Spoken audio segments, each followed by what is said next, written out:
Claire est agricultrice en bio. Depuis 25 ans, elle vend de la viande bovine et porcine. Passionnée de son métier, elle prend bien soin de ses animaux. Mais le 27 janvier dernier, après une journée de travail, elle voit la bande-annonce du nouveau documentaire de Yann Arthus Bertrand. Elle explose de colère. De se servir pour dénigrer les agriculteurs en France, dont l'agriculture est reconnue comme une des plus durables du monde, se servir d'images qui sont filmées aux quatre coins de la planète, qui correspondent en rien à ce qui existe chez nous, eh ben je trouve ça assez déloyal. Legacy a été diffusé la semaine dernière à la télévision. Ce documentaire évoque les nombreux problèmes qui menacent la planète.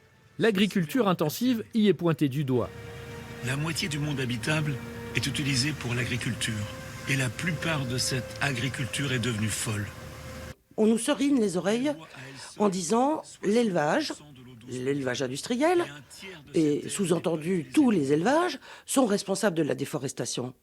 Vous savez à quoi elle est destinée, la déforestation au Brésil? Elle est destinée essentiellement à produire des biocarburants. Donc c'est pas moi le responsable. À la grande surprise de Claire, sa lettre est reprise sur les réseaux sociaux. Ce qui m'a le plus touchée, c'est d'avoir une immense majorité des gens qui ont réagi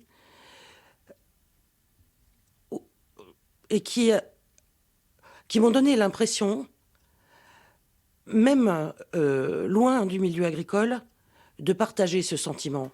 Parmi les soutiens de Claire, Hugues Pichard, le président de Race de France, dénonce l'agribashing ambiant. On a tout fait depuis 20 ans pour aménager au mieux nos exploitations, pour produire de l'herbe, pour donner à manger à nos vaches des produits de qualité, pour que la viande soit d'excellence. Et on est récompensé par ce genre d'individus qui quand même ont traversé toute la planète pendant 30 ou 40 ans en avion et en hélicoptère. Yann Arthus Bertrand a répondu directement à Claire sur les réseaux sociaux. Sa critique ne s'adressait pas aux éleveurs comme elle. Il l'a invité à regarder son film pour s'en faire une meilleure idée, ce qu'elle a fait. Très franchement, j'ai trouvé ça très ennuyeux. Plutôt que de faire le constat d'une situation qui est certes pas réjouissante, peut-être qu'on attendait des propositions en termes de solutions.